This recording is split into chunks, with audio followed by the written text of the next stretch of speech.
নমস্কার বন্ধুরা, জয় মা কালী পরিবারের সবাইকে আরও একবার স্বাগত জানালাম এক নতুন পর্বে। বন্ধুরা, 15ই নভেম্বর 2024 হচ্ছে রাস পূর্ণিমা। বন্ধুরা, সনাতন ধর্মে প্রতিটি পূর্ণিমার নিজস্ব গুরুত্ব রয়েছে, কিন্তু কার্তিক মাসে পূর্ণিমা তিথি আলাদা তাৎপর্য রয়েছে। কার্তিক মাসকে সমস্ত মাসের মধ্যে শ্রেষ্ঠ মাস বলে গণ্য করা হয়, কারণ এই মাসকে মনে করা হয় দামোদর মাস, ভগবান শ্রীকৃষ্ণের মাস। বন্ধুরা, কার্তিক পূর্ণিমার দিনটি নানা কারণে গুরুত্বপূর্ণ। এই দিনটিতে বলা হয়ে থাকে দেব দীপাবলির দিন। এই দিনে সম্পাদিত হয় ভগবান শ্রীকৃষ্ণের রাসযাত্রা। বন্ধুরা, আমরা যে বাড়িতে প্রতিদিন তুলসী দেবীর পূজা অর্চনা করে থাকি, সেই তুলসী দেবীর সৃষ্টি ও আবির্ভাব এই কার্তিক পূর্ণিমার তিথিতেই হয়েছিল।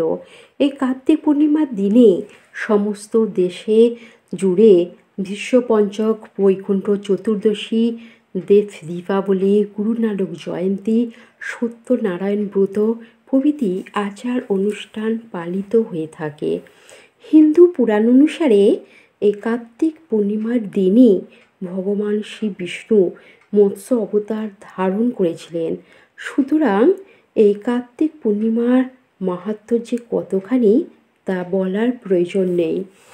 বন্ধুরা, ধর্মীয় বিশ্বাস অনুযায়ী এই কার্তিক পূর্ণিমার দিন আরও কিছু করুন বা নাই করুন, যদি এই সামান্য ছোট্ট কাজ দীপদান করেন, অর্থাৎ ভগবানের উদ্দেশ্যে যদি একটি প্রদীপ নিবেদন করতে পারেন, তাহলে এই দান সমগ্র মাসব্যাপী পূজার ফল দান করা হয়ে থাকে। বলা হয়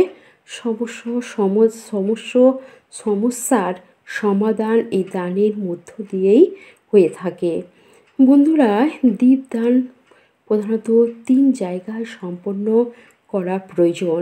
প্রথমটি, আপনি কোনো এই দীপদান করতে পারেন আপনার গৃহে, যেখানে ঠাকুর ঘরে, সেখানে আপনি প্রদীপ জ্বালাতে পারেন। এটি মাটির প্রদীপ নিতে পারেন এবং প্রদীপ জ্বালানোর সময় অবশ্যই বলবেন ওং নমো ভগবতে বাসুদেবায়। এই মন্ত্রটি উচ্চারণ করে প্রদীপ জ্বালাবেন এবং যেখানে তুলসী মৎস্য আছে সেখানে প্রদীপ জ্বালাবেন। আর যদি কোনো নদীর ধারে বা পুকুরে পারেন, সেখানে গিয়ে একটি প্রদীপ জ্বালাবেন। এই 3টি জায়গায় অবশ্যই প্রদীপ জ্বালাবেন। আর যখন ঠাকুর ঘরে প্রদীপ জ্বালাবেন, সেখানে যেন এই প্রদীপটা আপনি মাটিরও নিতে পারেন, তাতে ঘি দিয়ে জ্বালালে খুবই ভালো হয়, না হলে পিতলেরও নিতে পারেন। সেখানে যেন একটা মা লক্ষ্মীর মূর্তি বা ছবি থাকে, বা শ্রীকৃষ্ণের মূর্তি বা ছবি থাকে, দুটোই থাকলেই ভালো হবে। তার সামনে প্রদীপ জ্বালালে খুবই ভালো হয় এবং লক্ষ্মীনারায়ণের সামনেও প্রদীপ জ্বালালে খুবই ভালো হয়। এই রাস পূর্ণিমাতে আপনারা বন্ধুরা এগুলো করতেই পারেন। আর একটু বলি বন্ধুরা, আমাদের অনেকের গৃহে আর্থিক কষ্ট, ধনসম্পদ বড়ই অভাব চলছে।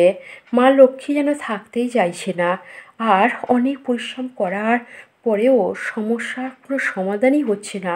তবে এই সুযোগ যে 15ই নভেম্বর দেবতাদের দেওয়ালি, অর্থাৎ দেবতাদের হচ্ছে দীপাবলির দিন, মনে করা হয় সমস্যা সব কিছু শেষ হয়ে যায় যদি এই দিন অষ্টলক্ষ্মী কুবেরের মন্ত্র জপ করা যায়।